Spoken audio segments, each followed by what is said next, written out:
오늘 본문 말씀은 스가랴 6장입니다. 오늘 본문을 통해서 스가랴가 보았던 8개의 환상이 다 기록되고 끝이 나게 되는데요. 물론 스가랴의 이야기는 더 이어지지만 그가 보았던 환상에 관한 이야기는 오늘로써 끝이 납니다.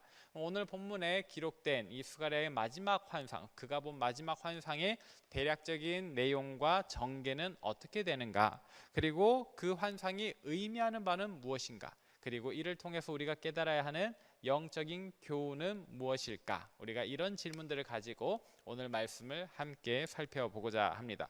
먼저 오늘 본문에 기록된 이 환상의 대략적인 내용에 관한 이야기를 해보겠습니다.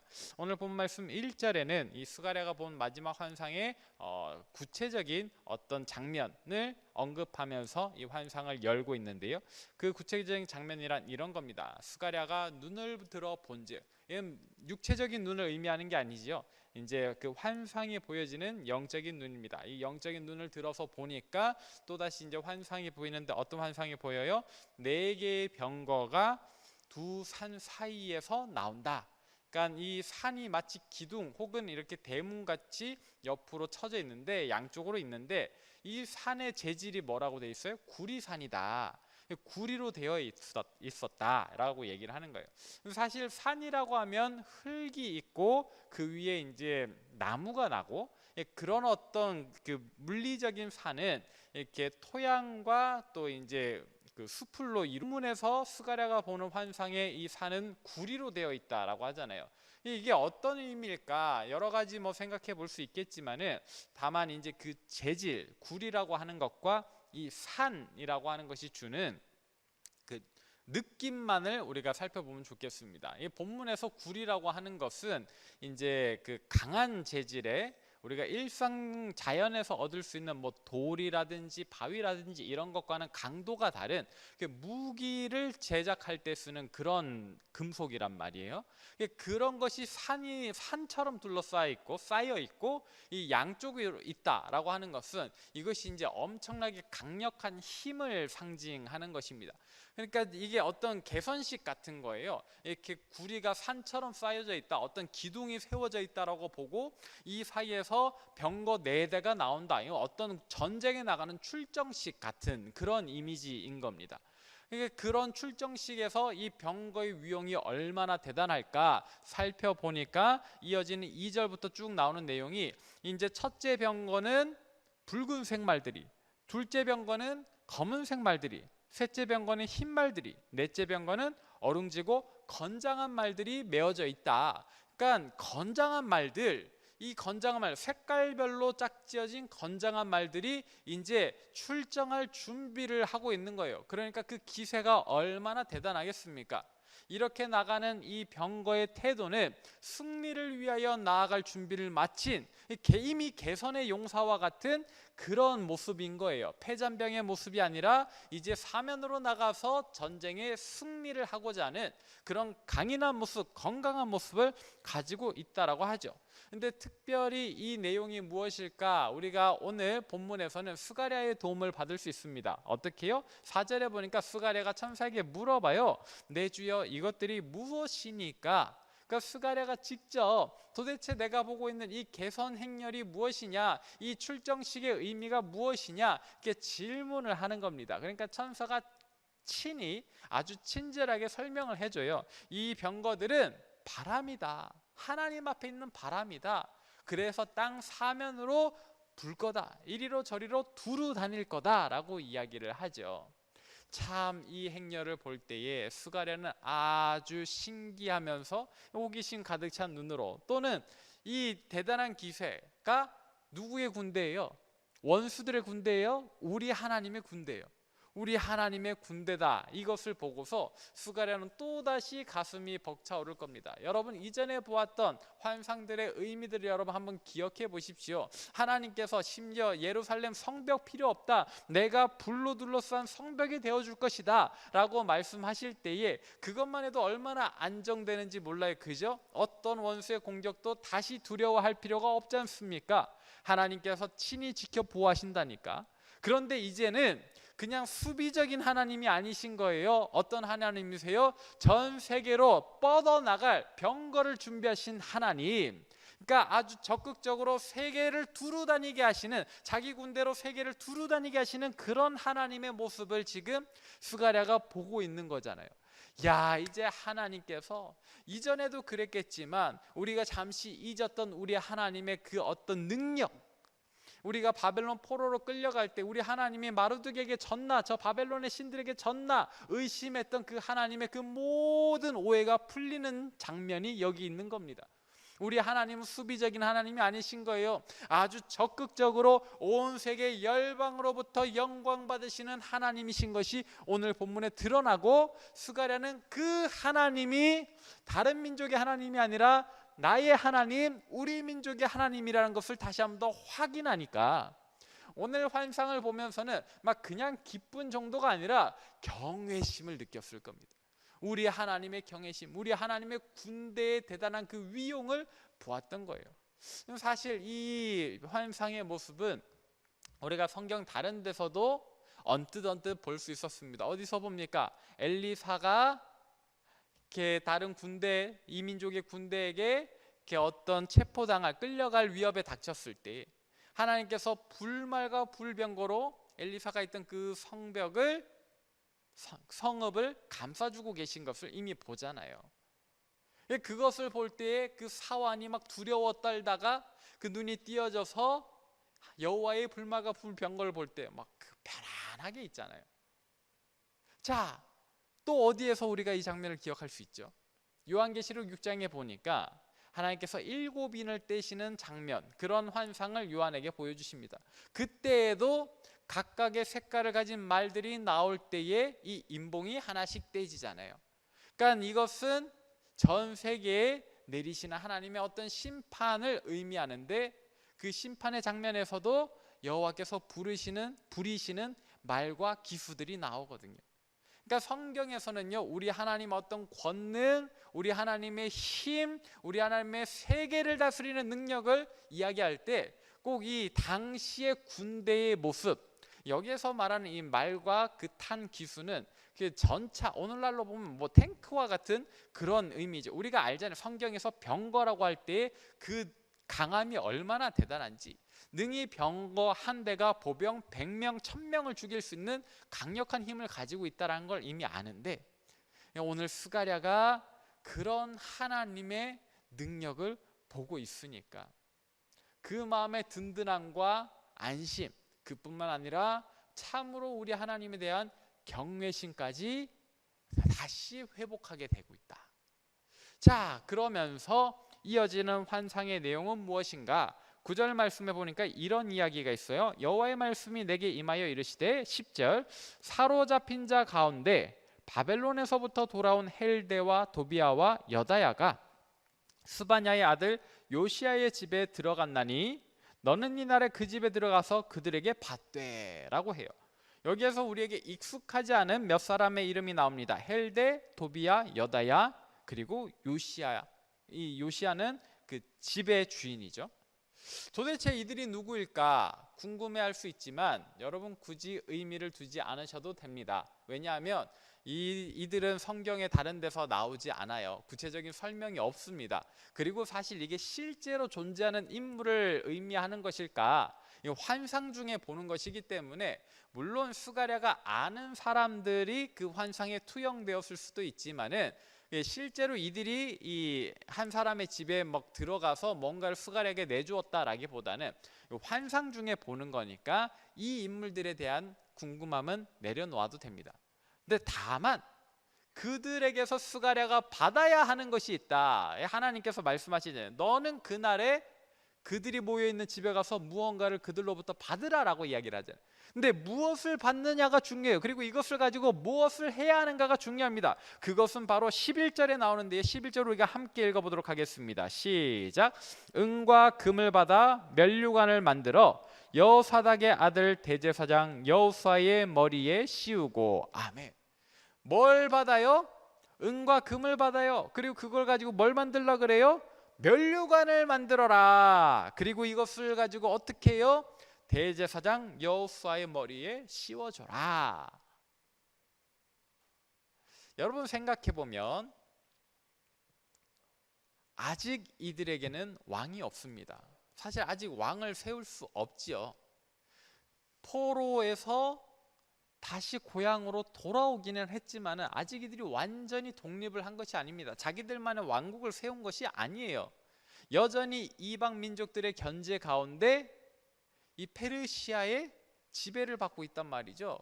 그런데 면류관, 왕관을 만들어서 그것도 이 지역의 총독으로 있던 스룹바벨에게가 아니라 뭐 세스바살 같은 사람에게도 아니고 대제사장 여호수아의 머리에 씌워줘라.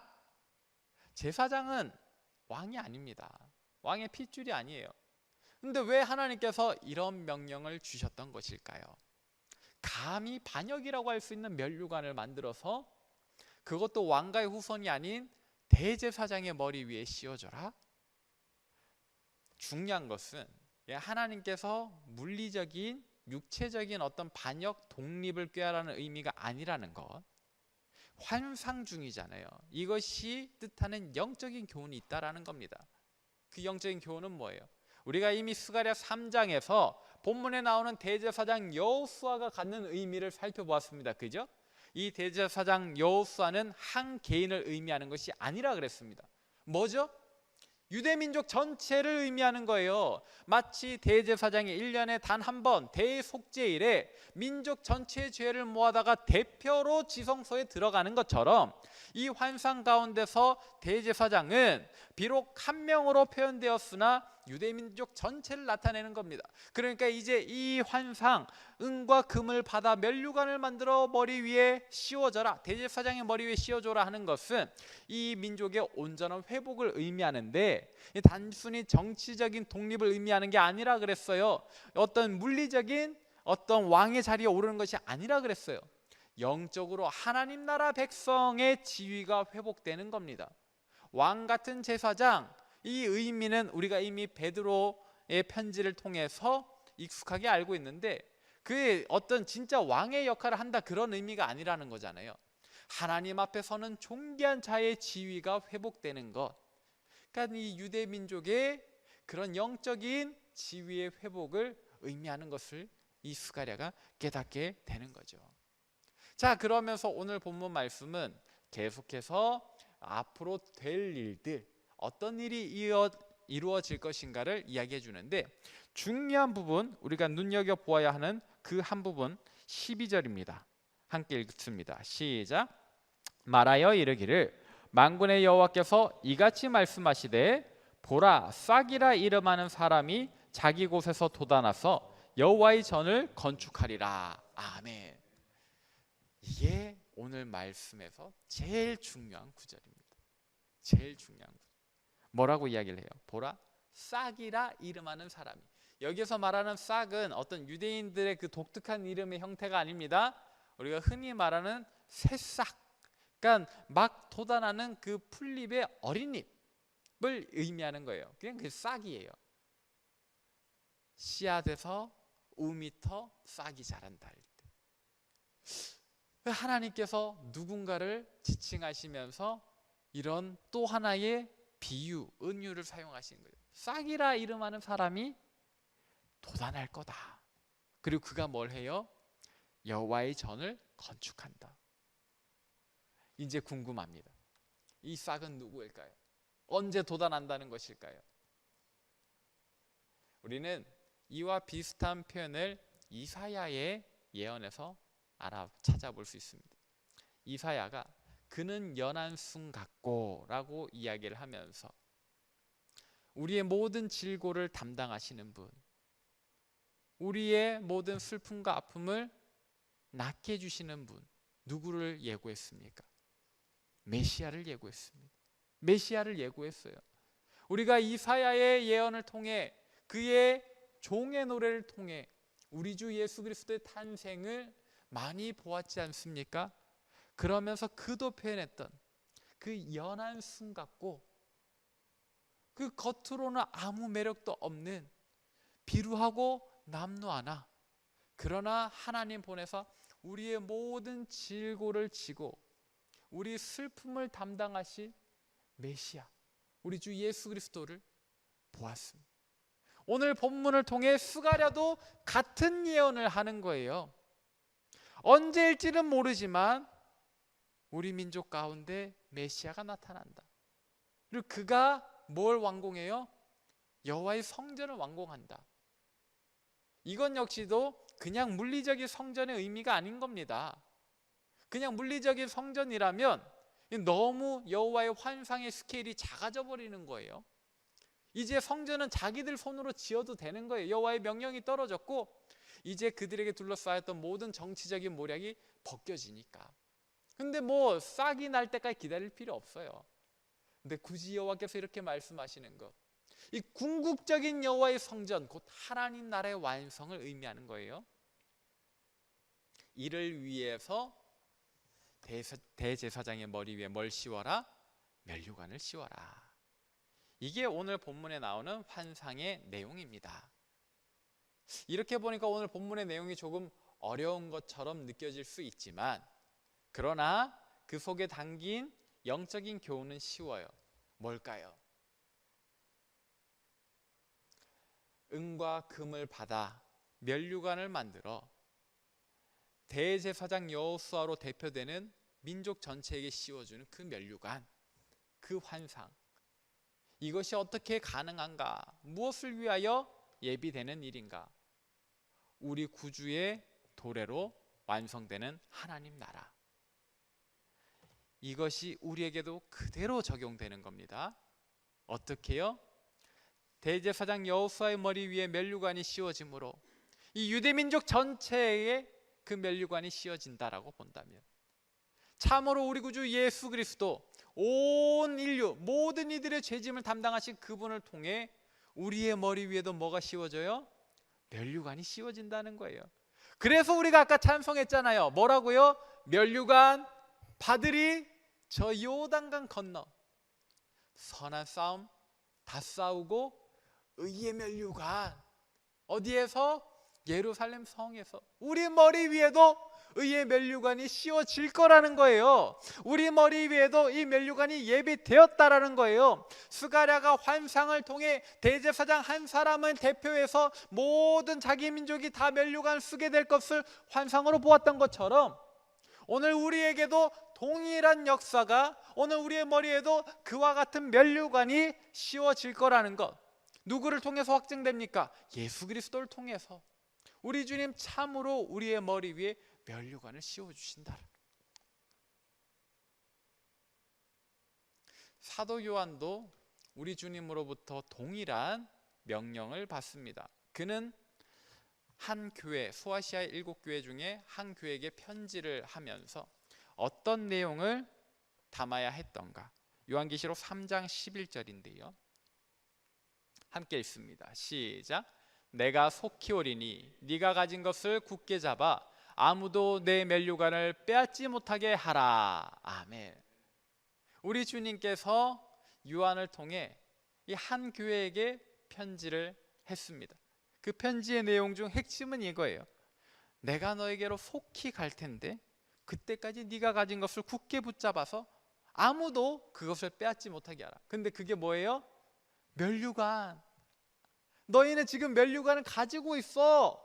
그런데 이걸 뺏으려는 자들이 있을 거란 말이야. 내가 얼른 갈 테니까 내가 갈 때까지 굳게 잡고 어떻게 해요? 빼앗기지 마라. 제가 굳이 이 교회 이름을 밝히지 않은 것은 영적으로 해석할 때 우리 동산교회에도 같은 역사가 일어나고 있기 때문입니다. 우리 머리 위에 뭐가 씌워져 있어요? 면류관 씌워져 있는 거예요. 우리가 지금 눈으로는 보지 못하지만 그 언젠가 요단강 건너 예루살렘 성에 서게 되는 그날에 우리가 확인하게 되겠죠. 우리가 쓰고 있는 것, 또 장차 씌워질 것, 이 면류관이 있는데, 여러분 이 면류관 어떻게 해야 되겠습니까? 굳게 지키셔야죠. 여호와의 말씀을 순종함으로, 여호와의 말씀을 청종함으로, 여호와의 말씀을 실천함으로 그 어떤 원수가 와서 우리를 회방 놓고 그 어떤 계략과 모략이 우리를 넘어뜨리게 한다 할지라도 굳게 잡아서 빼앗기지 않는 저와 여러분 되시길 바랍니다.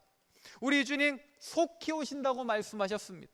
오늘 우리의 현실이 어떠하든지 우리 머리 위에 이 면류관이 씌워져 있다라는 것, 또 진짜로 씌워진다라는 그 사실을 기억하시고 이 면류관 굳게 잡아 빼앗기지 않는 저와 여러분 되시기를 바랍니다. 말씀을 정리하겠습니다. 사실 이 모든 것은 환상입니다. 실제 스가랴의 모습, 실제 당시 유대인들의 모습은 굉장히 남루했을 것입니다. 헤어진 옷, 그리고 제대로 정돈되지 않은 외형, 그들의 삶의 현실은 우리가 이미 알다시피 굉장히 힘겹지요. 황폐화된 예루살렘에서 17년이란 시간 동안 아무것도 못하고 지나버렸지 않습니까?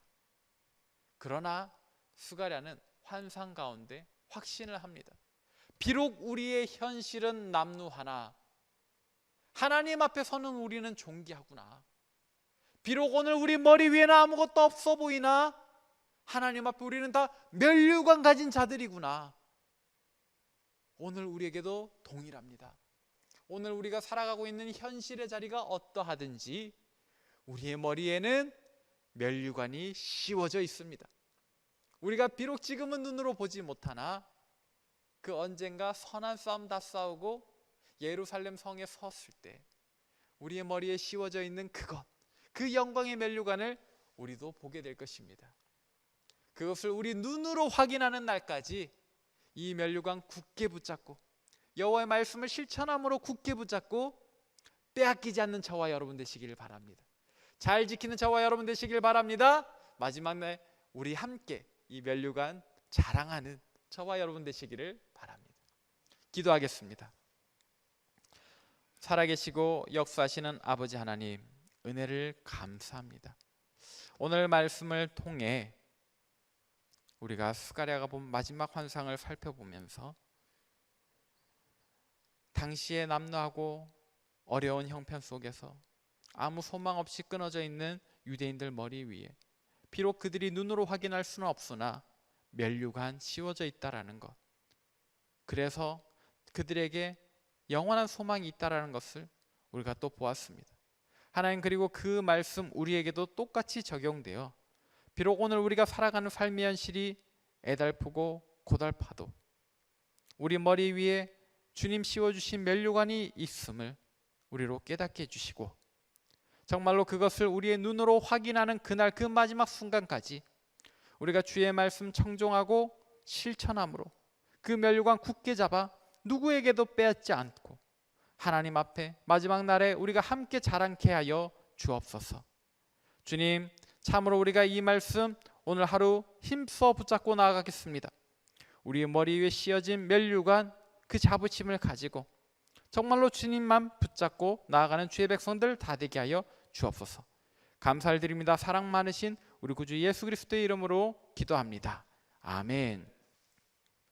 이제는 우리 주 예수 그리스도의 은혜와 하나님의 지극하신 사랑과 성령의 위로하심이 비록 우리의 현실 어렵고 또 때로는 참담하고 그리하여 우리 스스로 볼 때 우리가 너무 비루하고 남루하게 느껴진다 할지라도 우리의 이면 그 영적인 차원에서는 참으로 우리 주님 베풀어 주실 은과 금보다 더 귀한 영광의 면류관이 씌워져 있다라는 것, 또 진짜로 씌워질 것이라는 것, 믿음으로써 굳게 잡고 나아갈 이 자리에 모인 모든 주의 백성들 머리 위에, 또 각 가정에서 예배하는 모든 교우들 머리 위에, 세계각지에서 목숨 걸고 사역하시는 선교사님들 그 가정과 사역 위에, 코로나19로 아파하고 신음하는 우리 조국 대한민국과 저 북녘 땅과 온 세계와 열방 위에 이제로부터 영원토록 함께 하시기를 간절히 축원하옵나이다. 아멘.